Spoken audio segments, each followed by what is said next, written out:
현재 시간 8시 26분 향해 갑니다. 지금 보시고 계신 머니쇼는 SBS BJ과 유튜브에서 실시간 시청이 가능합니다. 또 다양한 주식 정보 원하시는 분들은요. 카카오톡 채널에서 머니를 검색하셔서 친구 추가하시기 바랍니다. 간밤 뉴욕 증시 3대 지수가 좀 떨어졌고 기술주 쪽으로 물량이 좀 많이 나오고 있는 상황이고 이제 오늘 밤 우리 시간으로 11시면은 잭슨홀 여기에서 이제 제롬 펄 연준 의장 연설 예정이 되어 있는데 일단 여기에 관심이 쏠릴 수밖에 없는 상황이네요. 네.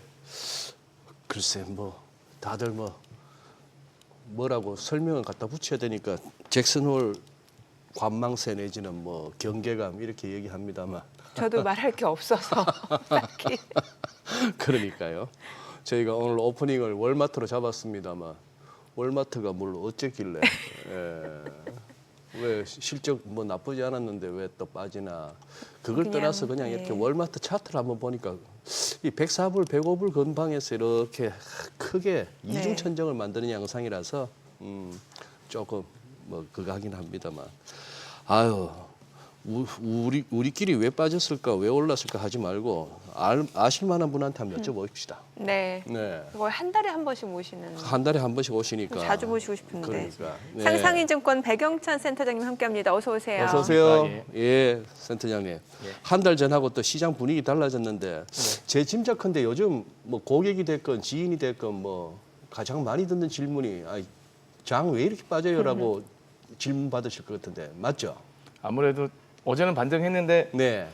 월화가 좀 안 좋았어요. 네. 그래서 걱정도 좀 하셨고 그래서 아무래도 조정에 대한 의미를 물어보시는 것 같아요. 조정에 대한 의미. 조정은 올 수 있는데 그렇죠. 이게 시장에서는. 조정이 돼서 3분기에 3,200 지수에서 계속 왔다 갔다 하고 있는데 혹시 상승이 끝난 거냐라는 물음인 거죠. 그렇죠. 사실 정부는 코스피 5천도 얘기하셨고 밸류업도 얘기했는데 근데 저는 결론부터 좀 말씀드리면 저희 상상증권 리서치센터의 뷰는 3분기는 기간 조정으로 보고 있고요. 어차피 내년에 대한 상반기 실적이 올해 상반기 주요 기업보다 이어로 내년 상반기 이익이 증가한다고 보고 있거든요. 네. 반도체, 조선, 그다음에 기타 산업들에 그래서 오히려 4분기에 증시가 다시 재상승한다고 저희는 보고 있어요. 4분기에 다시. 그래서 지금 기간 조정은 일정 부분은 모멘텀 소진이 있었고 올해 하반기 실적 증가가 전혀 없거든요. 사실. 그러니까 당연히 어떤 성장 동력이나 호재의 모멘텀이 조금 둔화되는 시점은 맞고요. 그래서 9월 18일이 FOMC인데 그때까지는 기간 조정 가능성이 충분히 있죠. 설왕설래가 있을 거고. 우리 증시랑 미국 뉴욕 증시 다. 저는 그렇게 봅니다. 둘 다 어떤 돌파구 찾기에는 여러 가지로 명확한 쿨루는 없잖아요. 그러다 보니 왜냐하면 하반기 이익이 저희 추정치보다 늘지는 않았거든요. 그렇다면 사람들은 단기간에는 어떤 인플레이션과 금리에 대한 민감도가 있을 거고요. 그거는 9월 18일 이후로 해줘야 될 거고. 그러면서 이제 9월 지나면 내년 실적에 대한 전망을 다 하거든요. 애널리스트들이. 근데 저희들은 말씀드렸지만 내년 상반기가 올해 상반기가 기저 효과가 있어요. 올해 상반기가 상당히 안 좋았거든요. 관세 효과나 이런 것 때문에. 그래서 내년 상반기에는 아마 증액 가능성이 높다. 그렇다면 그 재상승 가능성이 있지 않을까? 그리고 우크라이나 전쟁 종전 가능성도 좀 있을 거라고 보고 있고요. 그럼 재건 수요가 또 발생할 거니까 물론 아직 변수가 있습니다. 어떻게 합의할지 모르겠는데 그런 측면에서 보면 4분기에 재상승이 있기 때문에 지금 조정은 좀 용기를 내도 될 것 같다. 지금 조정에서는 좀 더 좀 긍정적인 접근, 너무 이렇게 실망하거나 두려워하실 필요까지는 아닌 거 아닌가? 그렇게 보고 있습니다. 아니, 자, 갑자기 머리가 그거 하네요. 정민 씨가 그거 하시죠. 아니 간밤 뉴욕 증시 보게 되면 이제 저희가 앞서 오프닝에도 얘기했다시피 이제 월마트 실적도 굉장히 중요하다라는 얘기를 했는데 이게 어떤 의미를 가지는지도 좀 설명 주시면 좋겠습니다. 사실 월마트 매출액이 전년 동기 대비에 늘어요. 그리고 웬만한 유통업체들은 전년 동기 대비해서 줄 수가 없죠. 인플레이션 효과도 있을 거고 가격 상승 효과가 있으니까. 근데 이제 그 이익의 질, 그리고 월마트가 주는 상징성, 그러니까 미국의 소비 지표에 대한 부분 때문에 많은 민감한데 결국 컨센서스보다 높았냐 작았냐가 중요한 것 같아요. 그러니까 이제 컨센서스보다 어떤 항목은 만족시키는 어떤 마음에 안 들었다는 거겠죠. 그러면서 거기에 대한 해석의 논란인데 사실은 월마트 실적 자체는 중립적이었어요. 전 나쁘게 보진 않았는데 컨센서스에 대비해서 순이익이 안 좋았다, 영업이익은 좋았다 이런 식으로 얘기를 하면서 그러니까 어떻게 보면 컨센 대비해서 일부 항목이 좀 미달한 게 있어서 그 어떤 미국의 소비 지표에 대해서 완전히 소비가 그렇게 예상보다 좋은 건 아니다. 이런 얘기가 좀 있는 게 아닌가 이렇게 보고 있습니다. 자, 이러면은 고용 시장도 약간 둔화되는 조짐이 나타나고 있고 맞습니다. 지금 이런 주요 소매 업체들의 실적도 약간 뭐 EPS가 예상치를 밑돌았다. 이것도 뭐 보기 나름입니다만 이러면은 이제 연준 입장에서는 이 부분에 초점을 맞추면은 금리 인하를 해야 될 텐데 그러니까요. 또 인플레이션 압력이 여전하다는 거잖아요. 예. 그러니까 이제 지금 저희들은 9월 18일 날 연준이 금리를 인하할 거로 저희 하우스는 예상하고 있어요. 그러니까 저희 네. 입장을 이렇게 밝히는 이유는 사실 애널리스트들이 명확하게 얘기해 주지 않으면 이게 저희가 왜 이 직업을 갖고 있는 이유는 분명히 예상을 말씀드려야 되고 네. 틀리면 틀린 거에 대해서 또 비난을 감수해야 되는데 저희들은 인플레이션보다는 아까 말했던 소매 매출이나 미국의 실업수당 네. 그다음에 고용이 더 나쁜 지표가 나올 거라 보고 있거든요. 아. 그러니까 어떤 인플레이션에 대한 부분보다는 경기 침체에 대한 인덱스가 더 크게 나올 거라고 저희 이코노미스트는 계속 주장하고 있고 그래서 저희는 9월 18일 금리 인하를 한다. 25bp. 예, 25bp를 일단 한다라고 저희들은 보고 있고 예. 그렇게 되면 시장은 좀 더 뭐 4분기 주식시장 자체는 뭐 좀 더 거기에 뭐 모멘텀이 발생할 것이다 이렇게 보고 있습니다. 그러면 뭐 단기적인 조정 국면이라 하더라도 일단 뭐 깊은 가격 조정보다는 기간 조정 정도로 내다보신다는 저희들은 얘기네요. 그렇게 악재가 또 있지도 않다고 보고 있어요. 악재가 그렇게 있지도 않다. 왜냐하면 그 악재라는 게 뭐냐면 지금 관세에 대한 부분 중국과의 관세는 계속 연기하고 있죠. 트럼프가 네, 예. 90일, 90일. 예. 근데 이제 다른 나라 관세들은 다 합의가 어느 정도 끝났고 네. 지금 이제 우크라이나 전쟁에 대해서 다 이제 집중 조명하고 있는 상황이고 예. 예. 그런 저희 입장도 또 밝혀야 되는 거니까 네네. 참 이게 참 정치를 예측하기 어려운데 어떤 형태든 저는 합의는 할 거라고 봐요. 어떤 그 영토에 대한 부분을 어떻게 할지 뭐 그리고 나토 가입과 그다음에 인계 철선이나 뭐 주둔군에 대한 문제는 모르겠지만 지금 트럼프 입장에서는 해결할 문제가 제일 많은 중에 원 오브 댐이 우크라이나 전쟁입니다. 그리고 우크라이나 전쟁은 비단 미국의 문제가 아니라 재건 수요 때문에 유럽의 경기 그다음에 그쪽에 있던 러시아의 원유와 가스 문제 그래서 우리나라까지도 영향을 줄 수 있는 부분이에요. 그러니까 러시아의 원유를 중국만 독점하지 않고 우리가 같이 쓸 수 있냐 없냐 이 부분까지 나오기 네, 때문에 네. 지금 안 그래도 석유학 쪽 구조조정 때문에 너무나 많은 골머리를 앓고 있는데 예. 사실 이런 부분도 우리가 좀 더 낮은 원가의 러시아산 원유나 납사를 쓸 필요가 있거든요. 그래서 우크라이나 전쟁은 저희 버터플라이 이펙트로 보더라도 되게 중요한데 결론을 말씀드리면 저희는 9월 안에 어떤 형태는 합의를 할 거다.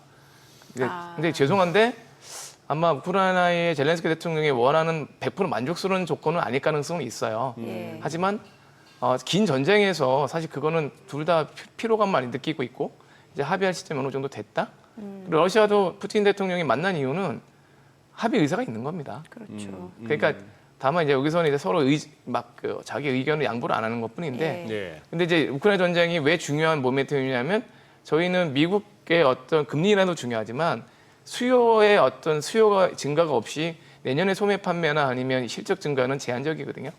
그래서 우크라이나 전쟁은 여러 가지로 되게 중요한 또 모멘텀이 된다 이렇게 보고 있습니다. 우리도 그때 뭡니까 6.25 전쟁 때 그 개전 초에는 뭐 엄청난 그거였고 네. 한참 소강 상태를 거치다가 결국 휴전 협정이 한참 진행 와중에 또 그 조금이라도 그 휴전선 꺼지기 전에 땅 확보하려고 그때 참 지루한 고지전도 있고 했던 그때 네. 지금 약간 그런 양상인지 예를 그렇습니다. 들면 지금도 계속해서 드론 공격이 이어지고 있고 러시아 뭐 또 뭐 네. 송유관 공격은 또 우크라이나에서 하고 이런 네. 얘기들이 그런 식의 막바지에 휴전 협정을 앞두고 최대한 그거 하려는 건지 아니면은 저렇게 보여주기 식의 그건 하는데 결국은 내심은 전쟁이 안 끝났으면 하는가 싶기도 하고요.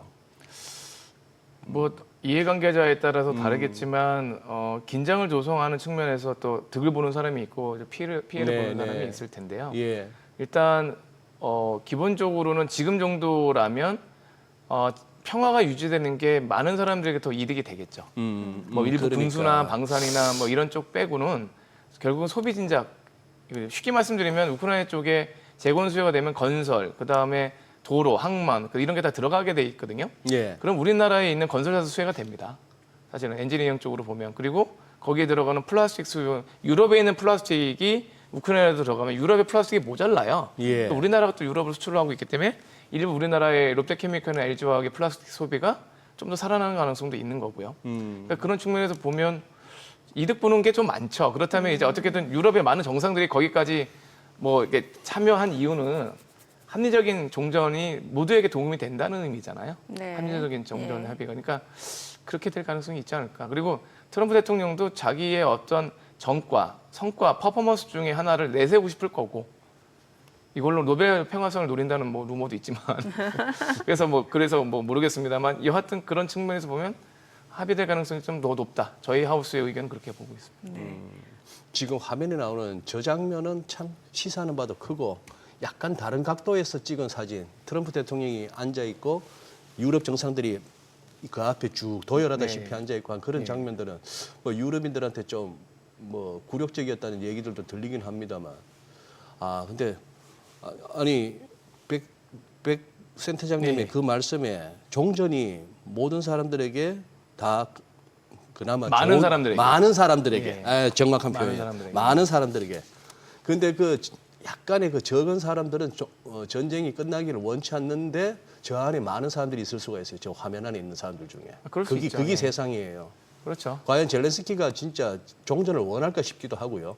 그렇죠. 어떻게 보면 예. 그럴 수 있죠. 정권 우크라이나 유지를 위해서. 국민하고는 상관없이 뭐 그런 생각도 들긴 합니다만 유가가 조금 걱정입니다. 이게 약간 보면 지금 다지고 네. 이게 자꾸 좀 틸나는 양상을 보여가지고 차트만 보면 좀 불안한데 네. 뭐 이제 반도체 뭐 조방원 얘기는 평소 많이 했고 지금 워낙에 우리 백 센터장님 화학 쪽이시니까 네. 약간 석유화학 업종에 대해서 약간 좀 우려하시는 말씀을 먼저 시작하셨네요. 예. 지금 상황이 어떻길래요? 뭐 뉴스를 보시는 분들은 많이 아시겠지만 최근에 정부가 석유화학 대표님들과의 간담회를 했고 네. 그래서 자율적인 구조조정을 먼저 연말까지 제공하면 그 다음에 금융이라든가 정책 지원을 하겠다라고 했어요. 근데 이제 쉽게 설명을 좀 드릴게요. 우리나라의 석유화학 산업이 어떤 상황이냐면 가동률이라는 게 되게 중요합니다. 가동률. 왜냐하면 설비라는 게 풀가동을 해줘야 되는 거겠죠. 예. 근데 지금 가동률 80% 초반입니다. 81%, 82%. 그게 어떤 의미냐면 최소한 안 돌리면 안 돼. 그러니까 70%대 돌릴 필요가 없습니다. 그거는 의미가 없어요. 왜냐하면 규모의 경제라는 게 안 되기 때문에 네. 그러니까 최소로 돌리고 있다고 보면 되는 거고 그리고 실적 측면에서 보면 예를 들어서 롯데케미칼 같은 경우에는 지금 10개 분기 이상 적자입니다. 예. 영업 적자가. 예. 그러니까 지금 뭐 어떤 다른 뜻은 아닌데 우리나라 화학 기업들이 아직 자본 잠식은 아니에요. 왜 자본 잠식이 아니냐면 지난 30년간 이 설비에 대한 감가상각은 끝났기 때문에 영업이익에서 감상비가 없다는 거는 고정비가 좀 낮은 편이잖아요. 그죠? 고정비가 낮고 그러다 보니까 변동비와 고정비 측면에서 보면 변동비만 커버하면 되는 상황인 예. 거죠. 그런데 이게 이제 너무 누적 적자가 되다 보니까 제가 조심스럽게 보면 우리나라의 내년 상반기 정도 가면 일부 기업이 자본 잠식이 나올 수도 있다고 봐요. 왜냐하면 3년 연속 적자가 나오기 시작하기 때문에 그러면 이 부분은 좀 주주 가치나 기업 가치에는 좀 심각한 상황이 되고 있고 그래서 일부 기업들이 자체적으로 좀 구조조정을 하려고 그러니까 공동 생산을 한다든가 뭐 내가 어떤 제품을 포기할 때는 당신이 만들어서 나에게 주면 내가 그거 구매하겠다 이런 식으로 생존을 모색하고 있지만 아직까지 이제 막 획기적인 제도는 아직 안 나오고 있는 상황이죠 기업끼리. 그런데 어제는 보니까 또 외국인들이 LG화학하고 롯데케미칼을 많이 사더라고요. 예, 예. 주가를 끌어올렸단 예, 말이죠. 이거는 그러면 단순히 그냥 어떤 이런 구조조정에 대한 기대감 아니면 가격 메리트 이런 걸로 봐야 되는 거예요? 구조조정에 대한 기대감은 분명히 있습니다. 어. 그러니까 이제 제가 좀 이따 차트를 하나 보여드릴 예. 텐데 구조조정 기대감이 있기 때문에 외국인들이 들어온 거고 예. 지금 밸류에이션으로는 언제 사도 PBR 0.2배입니다. 이 얘기는 자산 가치를 20%밖에 인정받지 싼 못하고 있는 거죠. 거고 좀만 더 떨어지면 청산 가치가 되고 있는 상황이거든요. 예. 근데 이제 그거는 맞는데 이제 이 구조조정안에 대한 정부의 의지에 구조조정안은 작년 이맘때부터 나왔어요. 말은. 네, 네. 근데 이제 정부가 진짜로 경제부총리와 그다음 대표님들이 만난 건 처음이거든요. 예. 그러니까 여기에 대한 사태 심각성을 정부가 인식했으니 이재명 정부에 대한 어떤 신뢰 이런 측면에서 한 건데 제가 차트 하나 꼭 보여주고 싶은 네. 게 있는데 지금 이 장기적인 그래프를 보면 나옵니다. 요 화면을 잠깐 보시면 요 제목이 뭐냐면 제가 2001년부터 화학 업종에서 계속 일을 하고 애널리스트를 네, 했었는데요. NCC라는 게 뭐냐면 석유 제품 중에 나프타라는 게 있습니다. 네. 그 나프타를 분해해서 화학을 만드는 설비를 NCC라고 부릅니다. 나프타 분해 센터인데 요게 0 이상이면 흑자고 0 미만이면 적자겠죠, 상식적으로. 근데 이제 쭉 보시면 경험적으로 적자를 본 적이 몇 번 있습니다, 우리나라도. 네. 근데 첫 번째 적자는 언제냐면 리만 사태입니다. 근데 리만 사태 때는 1년 정도 있다가 바로 흑자로 돌아섰어요. 중국 경기의 어떤 회복 때문에. 그리고 2013, 14년도 좀 심각했었는데 그때 다시 살아났던 이유는 쉽게 말하면 중국의 경기 부양이 계속 있었지만 글로벌 증설이 조금 없었어요. 그러니까 과거에 증설이 많고 적자를 보다 보니 서로 증설을 안 했겠죠. 예. 적자를 계다 보니. 그래서 다시 호황이 이렇게 왔던 겁니다. 그래서 누구 말씀대로 뭐 3년, 2, 3년, 그러니까 2년 정도 불황, 그다음 3, 4년 호황, 봄, 여름, 가을, 겨울을 이제 반복했는데 사실 최근에 이게 언제부터 했냐면 코로나 2022년 이후부터는 계속 지금 한 3년 이상, 4년 가까이 적자를 보고 있어요. 네. 물론 이 적자폭을 줄이고는 있죠. 왜냐하면 가동률을 조정하니까. 하지만 지금 이 적자의 폭이 그 어느 때보다 깊고 크다는 점은 공급 과잉에 대한 문제점. 그래서 전 세계 화학에서 가장 중요한 제품은 에틸렌이라고 하는데요. 네. 에틸렌, 무색무취 에틸렌이라고 하는데 이 에틸렌을 가지고 다양한 제품들이 나옵니다. 플라스틱이나 뭐 섬유가. 근데 에틸렌의 전 세계 생산 능력이 1억 5천만 톤 정도 되거든요. 네. 근데 그 중에 3분의 1이 중국이에요. 5천만 톤. 어, 근데 그 5천만 톤이 얼마나 빨리 늘어났냐면 중국이 15년 전만 해도 1,000만 톤에 불과했어요. 그러니까 2010년도엔 1,000만 톤밖에 안 되던 중국의 납사 크래킹 분해 설비가 15년 만에 5천만 톤이 된 거고요. 어우. 우리나라의 생산 능력은 1,470만 톤 정도 됩니다. 예. 중국보다 지금 5분의 1 우리는 수준. 2010년에 중국보다 앞섰던 나라겠죠, 네. 캐파가. 네. 중국이 1,000만 톤, 우리가 1,470만 톤. 근데 그런데 우리는 계속 1,470만 우리는 톤이고 그대로. 중국은 5천만 톤이 된 거예요. 이 공급 과잉에서 저희가 많은 지금 낭패를 보고 있는 상황이거든요. 중국 자체가 화학 제품을 20년 동안 우리나라에 수입해 왔지만 대중 무역 적자가 나오는 이유는 중국이 오히려 이제 화학 제품을 수출하고 있는 상황이고. 네. 그래서 동남아시아에서 우리가 서로 가격 전쟁을 해야 되는 상황이고 이거를 하기 위해서는 당분간은 좀 견뎌야 되는 상황이고요. 근데 다만 저는 이런 말씀드리면 뭐 업계에 있는 분들이 어떻게 생각할지 모르지만 저희가 화학이라는 것이 당연히 고부가 가치로 전환하는 게 맞죠. 근데 화학의 고부가 제품이라는 게 그렇게 많지 않습니다. 또 그러니까 우주항공에 쓰이는 화학 제품이 있을 거고 뭐 접착제 성분도 있고 되게 정밀 화학도 있고 좋은데 그것이 전체 화학 시장에서 20%가 좀 안 돼요, 사실은. 네. 그러니까 왜 그 말씀 드리냐면 이런 범용이라고 하는 일반 화학도 중요합니다. 예. 그러니까 5천만 톤, 1,470만 톤. 근데 때로는 어떤 생각이 드냐 하면 누구는 압도적으로 그러니까 인생에서도 봄, 여름, 가을, 겨울이라는 게 있잖아요. 그게 예. 각설하면 지금 우리가 좀 버티면 중국이 계속 화학의 1등이고 계속 독점할 수는 없을 거예요, 10년 뒤에. 그럼 우리가 또 중국도 언젠가는 설비를 좀 줄이고 중국이 조금 이게 구조조정할 때 우리 설비가 또 어느 정도 이익을 낼 수 있을 거거든요. 그러니까 조금 합리화하고 좀 어떤 구조조정을 통해서 우리의 어떤 활로를 모색하면 또 기회가 옵니다. 저는 2, 3년 뒤에 기회가 온다고 보고 있거든요. 그래서 지금은 조금 이런 시기를 잘 슬기롭게 정부와 산업계가 잘 머리를 맞대면 또 좋은 기회가 온다. 저는 그렇게 보고 있습니다. 한 보름 됐나요? 그 여천 NCC 약간 뭐 부도 얘기도 있었지 네, 않습니까? 여기는 지금 비상장이죠. 네, 비상장입니다. 그럼 누가 이게 주주예요, 이쪽에? 그 여천 NCC는 IMF 때 예. 그 한화 석유화학 그룹과 한화그룹과 한화하고. 지금의 예전에 대린 지금은 DL 그룹이 DL. 됐겠죠. 네. DL 그룹이 50대 50으로 참여를 했습니다. 예. 그리고 대표이사들도 3년에서 5년 사이로 똑같이 한 번씩 교대로 바뀌고 있거든요. 어허. 근데 이제 문제의 발단은 한화그룹은 1,500억 정도의 증자를 참여하겠다고 했는데 DL그룹은 증자의 문제가 아니라 워크아웃을 해야 된다는 입장도 일부 있었어요. 예. 그러다 보니 의견이 안 맞았지만 그래도 결국 두 그룹 모두 3천억씩 증자를 해서 예.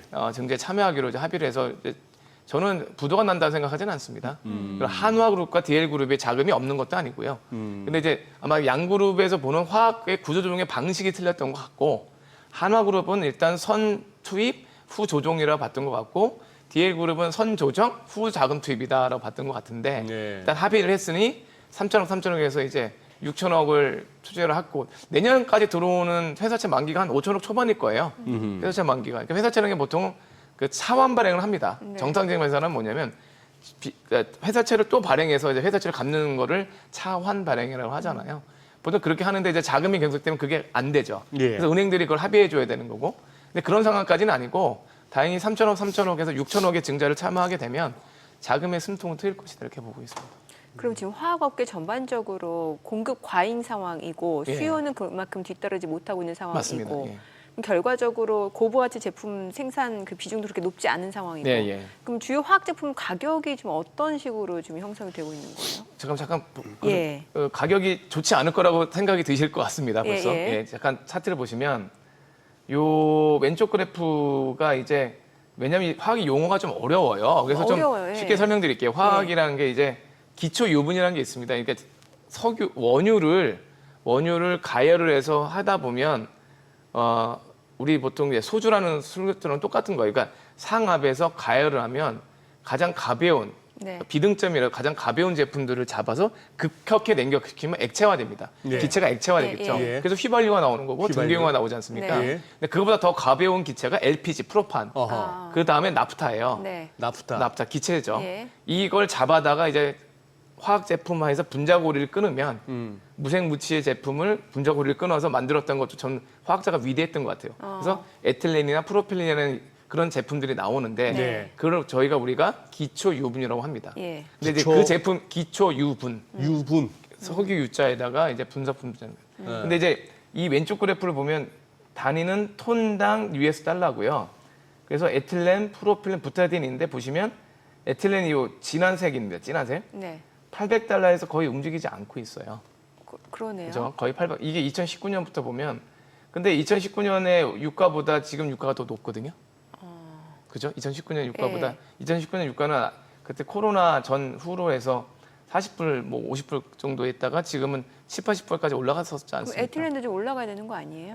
근데 에틸렌은 공급이 많으니까 못 공급이 올라가는 거죠. 많아서. 그러니까 NCC가 많으니까요. 네. 그러니까 이것만 보더라도 기본적으로 제품 가격이 우상하는 건 없다. 근데 여기 혹시나 해서 이게 올라간 게 여기 부타티엔이라는 게 있는데 이게 올라갔네요. 뭐 이렇게 할 수 있지만 이게 이제 또 복잡한 얘기인데 간단한 부타티엔은 합성 고무를 만드는 제품인데 네. 이 합성 고무에 대한 수요라든가 그다음 부타티엔은 아주 극소량이 생산되기 때문에 가격에 되게 민감할 뿐이니까 그건 중요하지 않고 화학의 쌀은 에틸렌이다 보시면 되고요. 네. 그 에틸렌은 거의 안 움직이고 있다. 그 얘기는 지금 움직일 수 있는 동인이 별로 없었다. 이렇게 보시면 될 것 같습니다. 저기 여천이 거기 여수 아닙니까? 네, 맞습니다. 근데 왜 또 여천이에요? 여천지가 네? 따로 있습니다. 그러니까 여수시도 있고 여수시도 있고. 여천 그 안에 또 옆에 그러니까 우리가 울산도 있고 온산도 있거든요. 그러니까 SOE는 온산에 있어요. 아하. 근데 그게 광의로 보면 울산 안에 온산인 거죠. 그러니까 여수 안에 여천이 있는 거고 이렇게 보시면 될 것 같습니다. 여수 순천의 약자겠죠. 어릴 때 사회 시간에 뭐 박정희 대통령의 뭐 중화공업 이거 막 공부할 때 울산 그리고 뭐 여수 이런 쪽에 중화학 단지가 많다고 이제 그렇게 배워왔는데 지금도 그렇지 않습니까? 저희 나라의 3대 사교학 단지는 울산, 여수, 대산, 충남 대산 이 세 군데. 충남, 대산. 대산. 네, 충남 대산. 그 현대 오일뱅크 쪽에 있는 거고요. 그래서 왜 수출입항이 반드시 필요합니다. 석유화학 쪽은 원유를 갖고 와야 되고 거기서 제품을 바로 수출해야 되기 때문에 다 바로, 한국에 있죠. 바로. 그럼 외국도 마찬가지입니다. 예, 미국도 예. 그렇고 유럽도 다. 예. 안에서 예. 우리 제작진이 네. 소장님 부타디엔 거기서부터 이제 여기 과부하 걸리니까 갑자기 부타디엔 뭐 이렇게 천으로 나온 화학이 좀 참 죄송한데 저도 이제 차라리 메디톡스가 쉽네. 지점이나 이렇게 지점 설명이나 투자자분들 얘기하면 좀 어려운 얘기를 쉽게 해드려야 되기 때문에 그래서 화학을 좀 최대한 쉽게 했는데 그래서 제품명부터가 막 아크릴 엑시드, 투엑시랄코 막 이러니까 좀 힘들어요. 근데 그게 다른 용어가 없어요. 왜냐면 그렇죠. 원래 그렇게 제품을 외국에서 지었기 그렇죠. 때문에. 그래서 여기도 뭐 히토리만큼이나 끝말잇기에 필살기가 많네요. 그렇죠. 알고 있다가 써먹으면은. 근데 이제 화학이 이제 제가 왜냐면 내년 화학 전망을 제가 해야 되는데 화학이 한때는 남자의 주식이란 말이 있었어요. 남자의 주식. 무슨 얘기냐면 네, 적자를 네. 보다가 경기가 개선되면 영업이익이 3배나 됩니다. 그러니까 무슨 얘기냐면 주가가 5배가 뛰어요. 와. 진짜로 1년 만에 그런 적도 되게 많거든요. 예. 그러니까 안 될 때는 엄청나게 많이 빠지기도 하고. 그래서 제가 아까 우크라이나 재건에 대해 주목하는 건 이것이 되면 미국 경기가 돌고 그럼 전 세계의 플라스틱 소비가 분명히 늘 겁니다. 수요가 증가하겠네요. 그래서 내년에 네. 숨통이 틀 거라고 좀 보고 있는데 만약 우크라이나의 변수가 제 예상을 어긋나면 좀 더 힘들어지겠죠. 좀 더 길어지는 거예요. 예, 그러면 또 저희 나름대로 또 뭐 자구책을 더 세게 만들어야 되는 상황이고 그렇게는 보고 있습니다. 알겠습니다. 자, 지금 시각 8시 51분 향해 갑니다. 오늘 양시장 호가 상황 좀 체크해 보겠습니다. 먼저 코스피 예상 체결지수부터 확인해 볼게요. 오늘 0.23% 소폭 상승 예상되고요. 3,149포인트로 집계가 됩니다. 반면에 코스닥은 0.6% 하락이 예상됩니다. 예상 체결지수 773포인트고요. 시가총액 상위 종목 예상가 보겠습니다.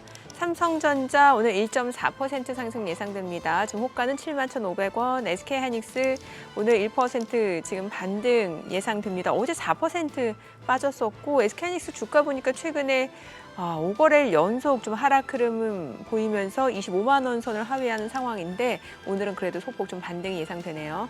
LG 에너지솔루션 0.4% 상승 예상되고요. 삼성 바이오로직스도 상승 출발 예상됩니다. 삼성전자 우선주 호가 58,600원이고 현대차 지금 호가는 22만 2천 원으로 집계가 됩니다. 한화 에어로스페이스가 1.8% 상승세 이어갈 걸로 보여집니다. 호가 84만 9천 원이고 HD 현대 중공업도 상승 예상되고요. KB금융 0.9% 내림세 예상됩니다. 기아가 1.4% 하락 예상되고 호가는 10만 2,400원.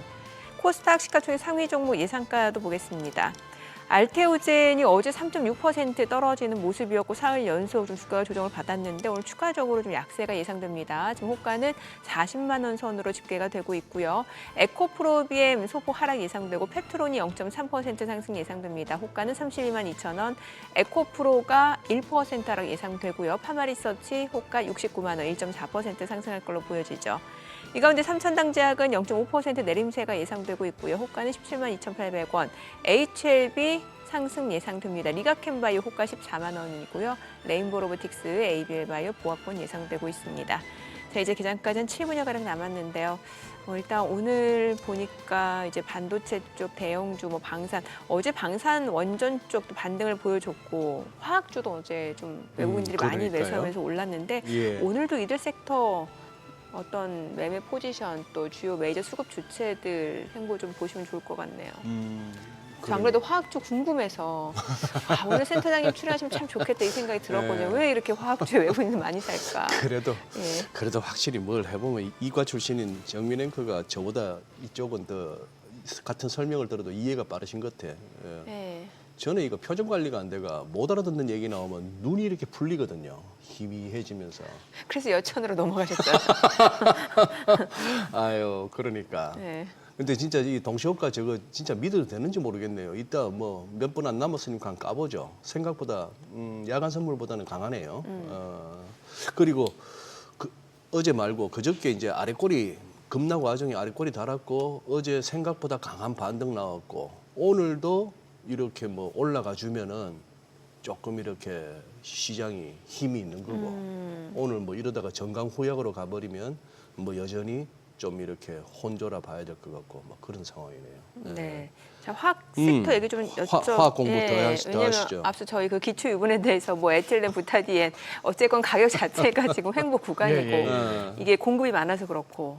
자, 그래서 여기서 저희는 어떤 걸 봐야 되는 거예요? 그다음에는. 제가 생각하고 있던 포트폴리오 쪽은 물론 이제 지금 롯데케미칼이나 그러니까 화학이라는 게 굳이 얘기하면 몇 개의 그룹으로 묶을 수 있고요. 네. 아까 전통적인 화학 기업들, 롯데케미칼, 금호석유, 대한유화 이런 기업들, NCC 이런 네. 기업들은 저는 사실 구조조정에 대해서 좀 더 시간이 필요한 것 같아요. 그러니까 그게 어떤 의미예요? 그러니까 이제 무슨 얘기냐면 이게 정부가 주도하는 게 아니라 기업끼리 합의를 해서 먼저 안을 갖고 오라는 거거든요. 네. 그럼 어떨까요? 서로 기업 간의 내공도 다르고 실적도 다르고 견딜 수 있는 어떤 그런 규모가 다르기 때문에 서로 합의가 잘 안 될 수도 있죠. 서로 눈치만 볼 것 같은데 뭔가. 그래도 뭐 합의할 수 있는데 이제 네. 그거는 어떨까요? 그래서 저는 그 합의안이 내년 상반기 정도에 결정될 것 같아요. 왜냐하면 업계 관행, 그 다음에 쉽게 말씀드리면 자본 잠식까지 아니지만 심각하게 유동성을 걱정하는 기업은 적극적으로 나서겠죠. 근데 이제 그런 상황까지는 아니거든요. 지금. 예. 적자를 그냥 보는 거니까. 예. 그러면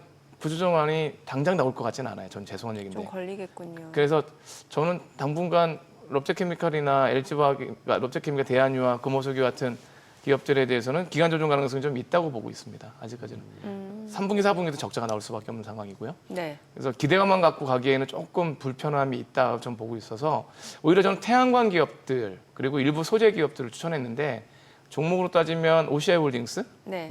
그다음에 뭐 코롱 인더스트리, 그다음에 LG화학은 이제 고부가 가치 전환 때문에 LG 엔솔에 대한 부분 때문에 LG화학 뭐 이런 기업들을 좀 추천드렸는데 태양광만 먼저 좀 말씀드리면 태양광도 사실은 고전하고 있어요. 공급 과잉 때문에. 여기에다 트럼프가 신재생 쪽은 승인 안 그렇죠. 한다면서요. 근데 예. 그럼에도 불구하고 저는 OCI 홀딩스를 내년까지 보면 상당히 매력이 있다고 보는 이유가 좀 중장기적으로 봤을 예, 때. 왜냐하면 저는 전력 때문에 그래요. 최근에 우리의 어떤 주도 중에 하나가 LS 일렉트릭이나 네. 현대중공업 같은 전력기기 기업들이었거든요. 그렇죠. 근데 제가 차트를 하나 좀 화면을 잠깐 보여주시면 이 왼쪽의 기업인데 이 왼쪽 그림의 제목을 잘 보시면 미국 PPA 가격 및 PPA 계약 현황인데 PPA가 뭐냐면 장기 전력 구매 가격을 얘기합니다. 장기 그러니까 어떤 기업들이나 산업단지가 전기를 안정적으로만 받아야 되거든요. 그래서 장기 공급 계약을 받는 거예요. 근데 이 차트를 좀 쉽게 설명드리면 왼쪽이 메가와트당 US 달러예요. 보시면 미국 내에서 19년도, 20년도에는 새롭게 짓는 공장들은 30메가와트당 30달러면 계약을 했다는 얘기예요. 근데 미국이 자꾸 전기가 모자라요.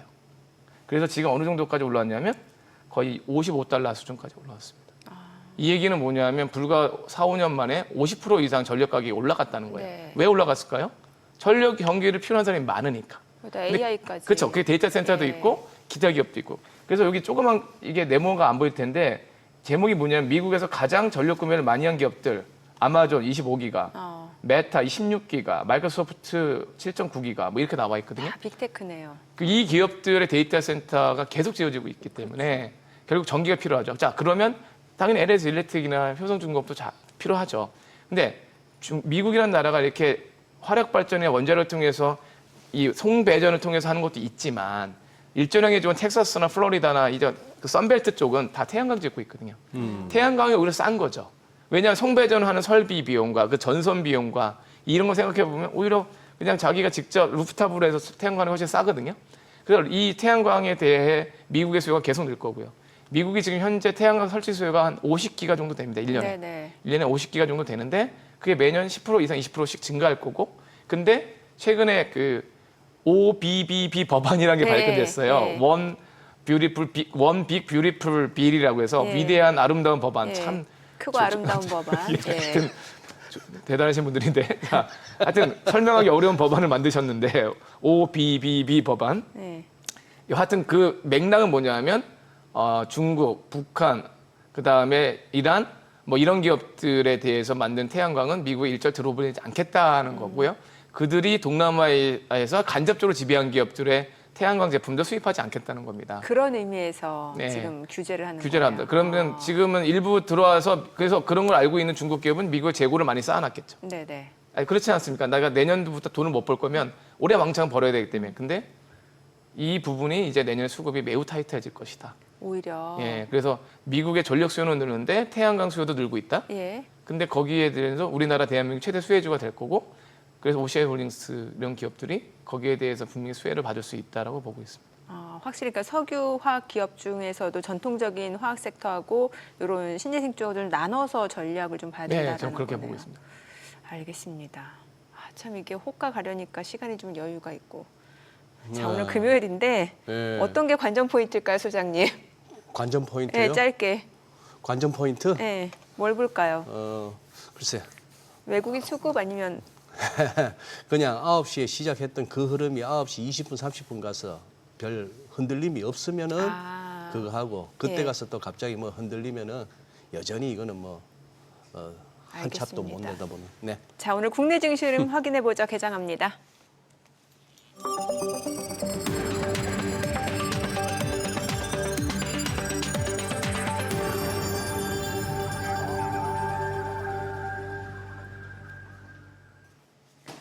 네, 8월 20일 금요일 국내 증시 개장했습니다. 간밤 뉴욕 증시 쪽에서는 빅테크 또 그동안 많이 올랐던 기술주 쪽으로서는 여전히 물량이 좀 나오고 있는 상황이고요.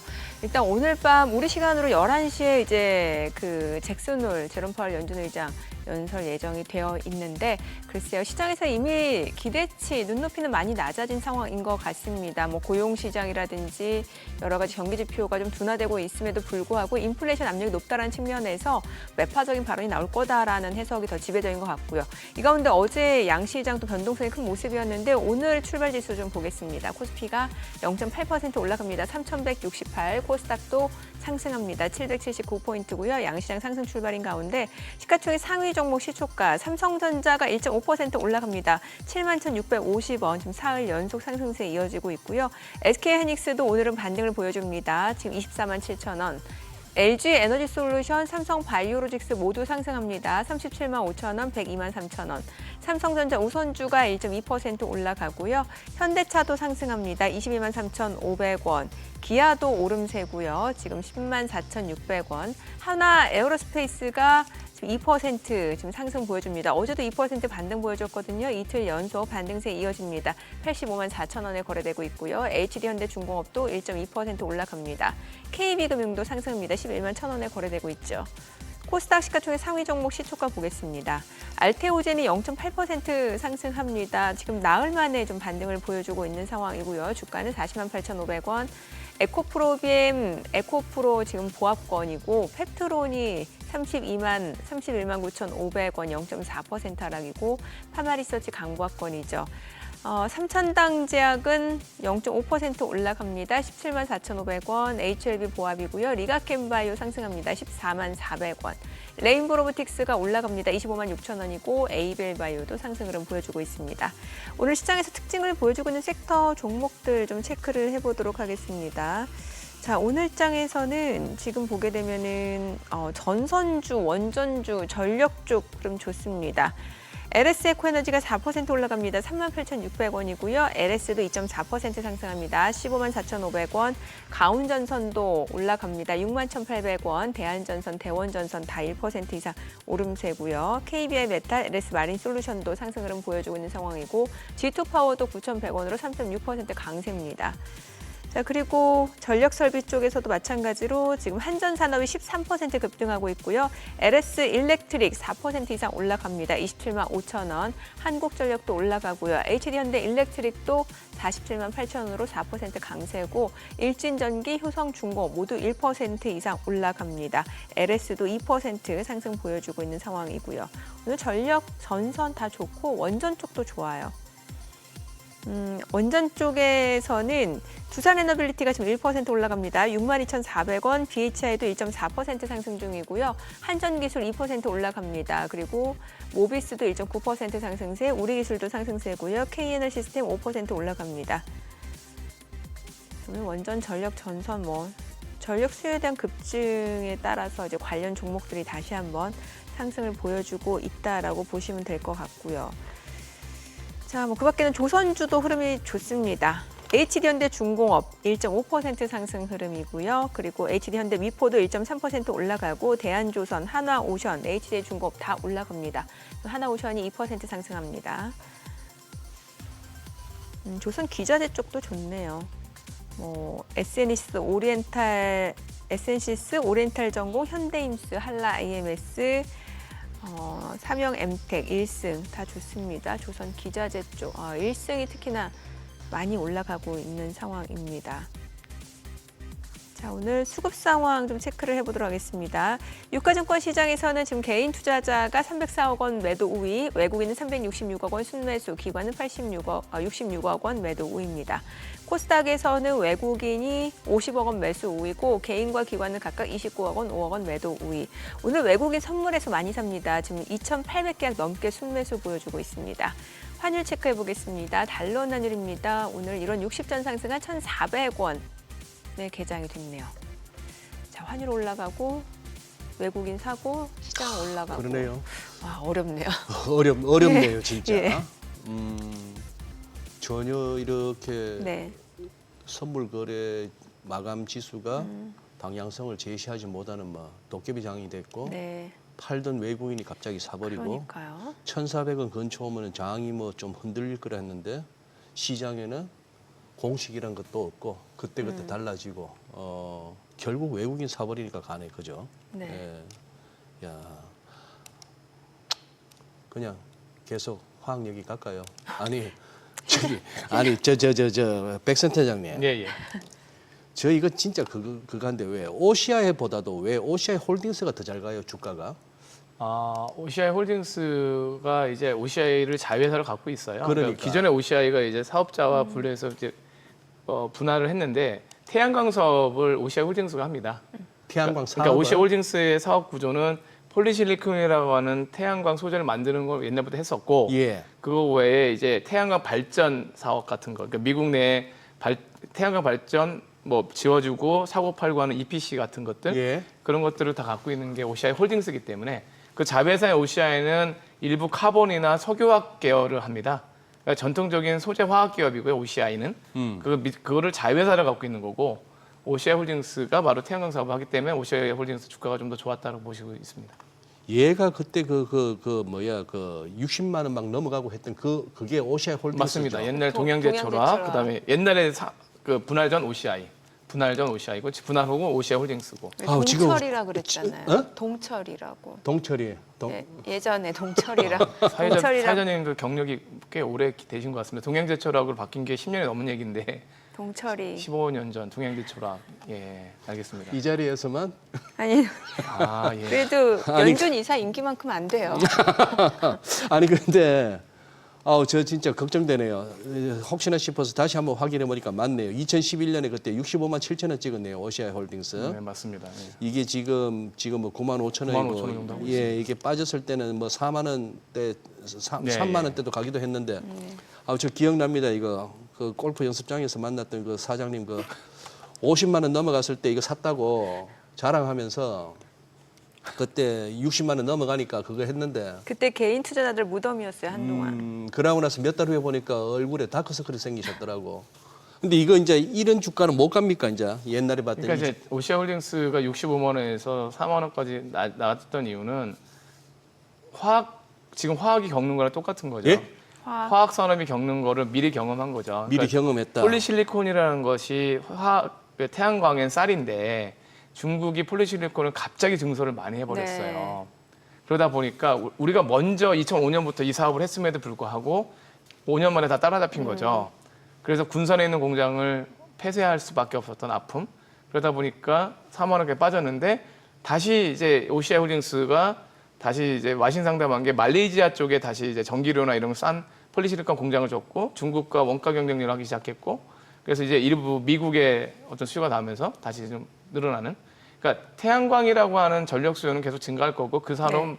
전도 유망한데 그 밸류체인에서 중국이라고 하는 거대한 어떤 상대방과의 전쟁에 그렇게 계속 밀리고 왔던 거죠. 예. 근데 미국과 또 중국의 또 어떤 결등 이런 것 때문에 우리 또 다른 기회가 오고 있다 이렇게 보고 네. 있습니다. 어쨌거나 중국이 끼어들면은 전부 다 무너지는군요. 중국은 지금도 중국 내부적으로도 태양광 기업은 적자입니다. 그러니까요. 충격적인 건 뭐냐면 우리나라의 태양광 기업이 힘든 게 아니라 예. 중국의 태양광 기업인 진코솔라라든가 우리가 알고 롱지라든가 이런 기업들이 있는데 그들 기업도 올해 상반기에 적자였어요. 그렇겠죠. 주가도 하나도 못 갔습니다. 정부 사실. 지원이 그만큼 있는 거예요. 있는 거죠. 그러니까 이 부분에 대해서 사실은 WTO 항상 얘기하는 게 불공정하다고 하지만 그 어떤 것도 안 먹히고 있거든요. 그래서 공정이 뭔지 요즘 사실 미국이나 중국을 보면서 공정이 뭐냐, 공정은 결국 공정이 파워라는 뭐냐. 얘기거든요. 예. 근데 50년 전에 2차 세계대전 이후로 뭐가 되냐면 공정은 정의다, 저스티스라고 했던 것이 공정은 결국 힘으로 바뀌는 거거든요. 네네. 그거는 결국은 좋지 않습니다. 인류에게는 좋지 않는 거예요. 그러니까 유럽 정상들이 워싱턴까지 날아간 이유는 뭐냐면 단기적으로는 아주 달콤하겠지만 힘으로 뭔가 누르는 네. 게 장기적으로 좋지 않다는 뜻입니다. 확실히 그렇지 지금은 원리 원칙보다는 힘의 논리로 지배되는 시대니까 일단 거기에 맞추는. 그것도 오래 가진 않을 겁니다. 저는 역사적으로 항상 반복을 해왔는데 그래서 어떤 사단이 벌어지고 나면 역시 공정은 정의였다는 게 다시 돌아올 거고 그러다 또 정의 오래되면 또 정의에 만끽하게 되면 다시 힘이 또 생기고 뭐 이런 거 봄, 여름, 가을 계열인 것 같아요. 다. 기본적으로 그러면 신재생 쪽을 어떻게 보십니까? 지금 이제 태양광은 짚어주셨고 예. 트럼프 대통령은 어쨌거나 태양광이든 풍력이든 심지어 사기라는 표현까지 쓰면서 예. 그렇게 하는데 우리 또 풍력 쪽에 또 이렇게 그거 한때 풍미했던 예. CS 윈드가 있습니다만 예. 주가가 영 지금 고점 대비 많이 내려와서 힘을 못 쓰거든요. 맞습니다. 예. 그러니까 그 지금 민주당 정부가 아닌 미국의 어떤 공화당 정부의 기본적인 정책이 뭐 안 좋은 거 맞습니다. 해상 풍력도 더 설치가 안 될 거고요. 네네. 근데 단언컨대 근데 중요한 건 전기는 계속 CAGR, 그러니까 전 인류는 3에서 5%씩 전력 수요가 매년 필요합니다. 근데 이것을 될 수 있는 거는 그럼 원전이냐? 원전은 좀 계속 틀어막고 있는 상황이고요. 그럼 화력 발전이냐? 화력 발전도 더 증설하기 좀 애매한 경우죠. 그렇다면 일정 부분 신재생은 반드시 필요한 거죠. 근데 신재생을 사기는 이유는 딱 하나입니다. 비싸다는 거죠. 풍력, 태양광이 비싸다는 겁니다. 네. 근데 풍력은 그럴 수 있습니다. 풍력은 기자재라든가 어떤 바람이 부냐 안 부냐에 따라 결국 풍력을 하려면 그럼 뭐가 필요합니까? ESS라고 배터리가 필요하지 않을까요? 그렇죠. 예. 바람 많이 부는 날 배터리 저장했다가 예. 네. 바람 안 부는 날 줘야 되니까 예. 이게 다 비용인 거죠. 태양은 근데 늘 태양광은 다르다는 거예요. 태양광은 일조량은 신이 망하기 전까지는 결국은 플로리다나 아니면 선벨트 쪽에 태양광 일조량은 분명히 충분히 들어오고 있고 그것은 미국 내 영토가 넓기 때문에 화력 발전을 지어서 전선으로 그 수백 킬로를 이어서 그걸 전력 주는 게 과연 맞을까요? 그런 필요한 거 디트로이트는 위쪽에 북쪽은 맞고요. 남쪽은 다 넓게 퍼져 있잖아요. 쉽게 말하면 도시들이. 그래서 저는 태양광이 그렇게 비쌌다고 생각하지 않습니다. 진짜 일정 부분 사기라고 얘기하는 것도 그것도 사기인 거죠. 사실 어떻게 보면 사실 혹세무민인 거고요. 그래서 저는 전기가 필요하다. 거기에 원오브댐이 신재생이면 저는 좋게 봅니다. 결국 기술은 더 발전할 거고요. 그래서 신재생에 대한 기업들이 점점 그러니까 쉽게 말하면 엑슨모빌의 시가총액이 1970년대 전 세계 1등이었잖아요. 예. 잘 생각해 보시면 지금은 AI 기업들이 다 1등이지만 네. 70년대에는 다 석유 기업들이 1등이었어요. 예. 왜 그랬을까요? 그게 가장 중요한 에너지원이었으니까. 근데 10년, 20년 뒤는 그럴까요? 저는 그렇게 보진 않는데요. 그러니까 결국은 신재생 쪽을 좀 길게 보시면 우리에게 필요하다? 그것이 일정 부분 기여가 된다 그러면 용기를 내셔야죠. 전 그렇게 보고 있습니다. 그러면 이제 이어서 2차 전지 한번 진단해 주셔야죠. 네, 예. 최근 들어서 이제 움직입니다. 어떻게 봐요? 2차 전지는 충분히 조정을 좀 받아왔고 받아왔고. 그리고 내년부터 신차 판매량이 좀 늘어날 것 같아요. 예? 신차 판매량. 우리나라의 전기차 판매량도 아. 상반기가 생각보다 많이 늘었거든요. 네. 예. 전년 동기 대비해서. 네. 라인업이 좋아진 건 아니에요. 전기차 예. 라인업이. 근데 이제 신차를 그동안 구매를 안 했던 이유는 관세나 이런 것 때문에 미국 구매들도 그러니까 유스트카, 그러니까 쉽게 말하면 중고차 예. 판매를 많이 했던 건데 이제 내년 상반기에는 아마 지표로도 신차 판매량이 좀 늘 거고 그리고 배터리나 아니면 이런 리튬 가격이 충분히 조정받아서 배터리에 대한 어떤 기본적인 성능이나 가격은 좀 좋아진 건 맞아서요. 저는 지금보다 2차 전지의 실적이 조금씩 호전되고 있다. 이미 2분기 때 LG엔솔 실적이 조금 더 좋아졌거든요. 그래서 이런 측면에서 보면 이제는 조금씩 반등할 가능성이 있고 근데 이제 다만 반등의 강도가 세지는 건 아마 올해 연말이나 내년 초가 아닐까라고 봐요. 왜냐하면 아직 의미 있는 실적 회복은 내년 상반기라 보고 있기 때문에 근데 그래도 긴 흐름을 보면 결국은 매수가 맞다. 지금보다는 주가는 올라가 있을 것이다. 이렇게 보고 있습니다. 그러면 앞서 그 화학 쪽도 전통적인 그 화학 쪽 기업하고 이제 신재생 쪽하고 좀 나눠서 볼 필요가 있다 말씀 주셨으니까 그럼 2차 전지 쪽도 어떻게 나눠서 보는 게 좋아요? 예를 들면 뭐 ESS 배터리 쪽과 뭐 아니면 그 외의 쪽 이렇게 봐야 돼요? 사실은 2차 전지 쪽은 그렇게 나누기는 좀 힘들고요. 굳이 네. 얘기하면 배터리 셀 메이커와 셀 쪽. 소재 기업으로 나누겠죠. 그러니까 LG 엔솔이나 네. SK 온 같은 배터리를 최종 조립하는 기업들 아니면 거기에 에코프로나 LNF처럼 소재를 만드는 기업들 두 개로 나눌 수 있는데 네. 결국은 2차 전지 쪽이 호황이면 셀 메이커가 먼저 가겠죠. 뭐 삼성 SDI, 네, 삼성 SDI. 그런 다음에 네. 여기에서 소재를 대는 기업이 후발적으로 갑니다. 근데 주가의 상승폭은 의외로 소재 쪽이 더 많이 크게 튑니다. 탄력적으로. 탄력적으로. 그리고 경험적으로도 그랬었고요. 예. LG엔솔이 하루에 뭐 상한가 가지는 않지 않습니까? 그래서 저는 기본적으로는 지금 셀 메이커 쪽을 갖고 있는 게 맞아요. 지금은 삼성 SDI나 SK 호온이나 LG엔솔 같은 셀 메이커의 투자를 좀 더 집중하시고 그래서 올해 연말 지날수록 더 소재 쪽을 좀 옥석을 가리시면 결과론적으로는 좀 투자의 합리성이 있을 것이다. 승산이 있다. 이렇게 보고 있습니다. 네. 그럼 정유주도 한번 전망해 주시면 정유는 좀 보수적으로 봅니다. 보수적으로. 그냥 간단하게 말씀드리면 예. 정유는 이익을 볼 때 두 가지를 보시면 됩니다. 네. 예. 유가가 계속 우상향 할 거냐. 예? 국제 유가가 지금부터 우상향 할 거냐. 예. 또는 정제 마진이 좋아질 거냐만 보시면 되는데 제가 예. 여러 번 말씀드렸지만 저희 하우스의 유가는 올해 WTI 평균 유가가 배럴당 68달러예요. 지금이 이제 65달러, 67달러 정도 하는데 그 얘기는 뭐냐면 하반기 유가는 옆으로 좀 길 겁니다. 많은 분들은 뭐 국제 유가가 뭐 전쟁 때문에 올라가고 뭐 이런 얘기를 하는데 네. 결국 미국에 있는 쉐일 오일이라든가 오펙 플러스의 어떤 증산을 봤을 때는 원유의 공급이 생각보다 작지 않고요. 수요가 지금 조금 둔화됐어요. 당연히 둔화됐겠죠. 미국의 지금 경기 침체와 고용 지표가 안 좋다면서요. 그런 드라이빙 마일리지 자체가 줄었다는 얘기지 않습니까? 그러니까 뭐 미국의 개소린 소비가 조금 둔화되기 시작했고, 그래서 유가는 옆으로 좀 길 가능성이 충분히 있습니다. 그러니까 정제 마진이 올라가기는 좀 쉽지 않은 상황이거든요. 그래서 정유주는 올해보다는 내년에 투자를 하는 것이 좀 유망하지 않을까? 왜 내년은 왜냐면 유가가 좀 올라갈 가능성이 있다고 봐요. 경기 회복과 동행하면서. 네. 그래서 근데 그걸 지금부터 예상해서 정유를 사기에는 너무 빠르죠. 그래서 정유는 당분간은 좀 기간 조정 가능성이 있다 충분히 그렇게 보고 있습니다. 네.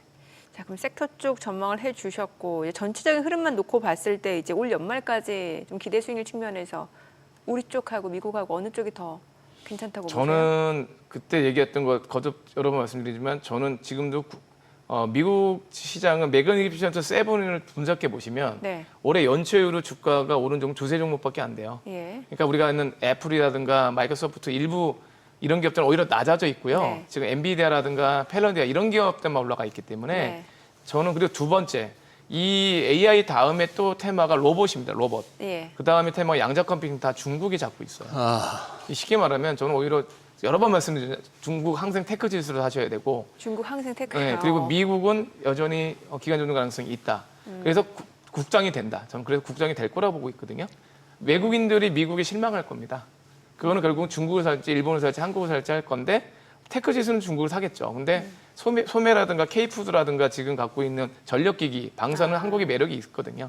그래서 저는 한국장이 연말까지도 미국 장보다 더 많이 오를 것이다 이렇게 보고 있습니다. 알겠습니다. 오늘 내용 여기까지 듣겠습니다. 네. 잘 들었습니다. 고맙습니다.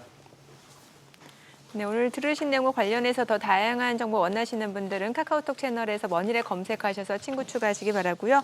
머니쇼가 없는 토요일에는 오전 11시부터 유튜브 채널 머니랩에서 뉴욕 증시 리뷰까지 만나보실 수 있으니까요. 참고하시기 바랍니다.